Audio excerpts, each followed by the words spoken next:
یہ عالم اسلام کے مسلمانوں کے لیے اور خصوصاً ملک کے مسلمانوں کے لیے فخر کی بات ہے۔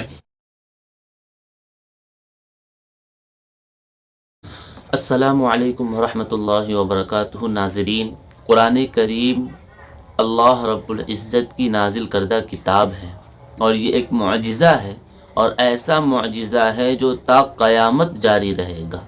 اللہ تعالیٰ نے اس قرآن کریم کے حفاظت کی ذمہ داری خود اپنے ذمے لی ہے، اور یہ اعلان بھی قرآن کریم میں کر دیا ہے، انا نحن نزلنا الذکر وانا لہ لحافظون، کہ ہم نے ہی اس قرآن کو اتارا ہے اور ہم ہی اس کے محافظ ہیں۔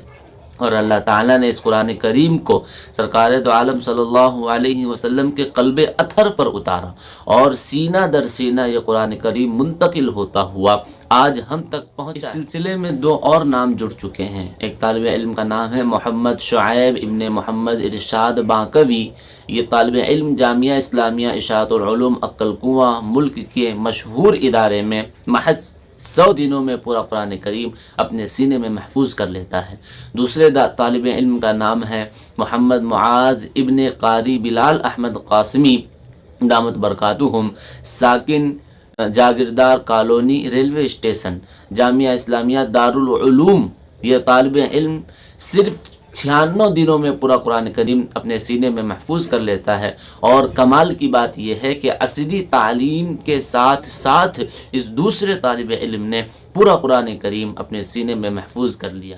آج کے اس بے حیائی اور عریانیت کے دور میں ان دو کم سن بچوں کا پورا قرآن کریم اپنے سینے میں محفوظ کر لینا، یہ عالم اسلام کے مسلمانوں کے لیے اور خصوصاً ملک کے مسلمانوں کے لیے فخر کی بات ہے۔ یہ دونوں طالب علم صرف مبارکباد ہی کے لائق نہیں، بلکہ پورے عالم اسلام اور بالخصوص مسلمانان ہند کے لیے فخر کی بات ہے۔ اللہ تعالیٰ ان دونوں بچوں کے دلوں میں قرآن کریم کو ازبر فرمائے، اور قرآن کریم کے حافظ ہونے کے ساتھ ساتھ ان کو قرآن کریم کا عالم بھی بنائے، اس کا عامل بھی بنائے، اور اس کا داعی بھی بنائے، اور ان دونوں بچوں سے اپنے دین کا تجدیدی کام لے۔